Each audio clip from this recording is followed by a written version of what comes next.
गुरु ने ली शिष्य की परीक्षा की कहानी। एक समय की बात है, एक में एक गुरु रहते थे और उनके पास कुछ विशेष थे जो गांव में शिक्षा ग्रहण करने के लिए प्रतिदिन आते थे। वे अपने गुरु बहुत ही ज्ञानी और विकासशील थे। एक दिन गुरु के मन में आया कि मैं अपने शिष्य को इतनी शिक्षा प्रदान कर रहा हूँ कि इन पर कोई प्रभाव नहीं पड़ रहा है, तो उन्होंने अपने शिष्य की परीक्षा लेकर निर्णय लिया। गुरु ने परीक्षण के रूप में अपने सभी शिष्यों को एक खिलौना दे दिया और कहा कि मुझे बहुत प्यास लग रही है, इस खिलौने में पानी भरकर लाओ और मुझे पिलाओ। सभी बच्चे नदी के किनारे जाते हैं और सभी खाली हाथ आ जाते हैं, लेकिन एक शिष्य का मानना है कि सभी शिष्य बिना पानी के चले गए हैं। जहां गुरुदेव फंसे रह गए हैं, मुझे कुछ कहना है। फिर वह डोकलाम को नदी के अंदर डालकर रहता है, जहां की डोकरी में रेली, कांच के पत्थर आदि स्थापित होते हैं और डोकी में पानी जाते हैं।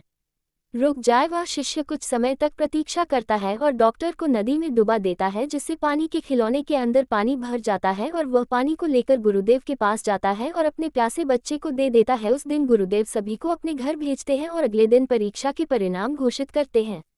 गुरुदेव कहते हैं कि मेरी परीक्षा में सभी शिष्य असफल हो गए और एक शिष्य ही मेरी परीक्षा में सफल हुआ। सभी शिष्य आश्चर्यचकित थे कि वह शिष्य कौन है। उस शिष्य का नाम शिवा था। बाकी सभी शिष्यों की शिवा से दोस्ती यह कैसे हुई? उसने फिर से कहा कि अगर मैं पानी नहीं भरता तो गुरुदेव प्यास रह जाते हैं और मैं पानी की सुविधा के लिए पानी लेकर आता हूँ, कांच पत्थर आदि प्रवचन देता हूँ, पानी भरता हूँ और गुरुदेव के लिए लेकर आता हूँ।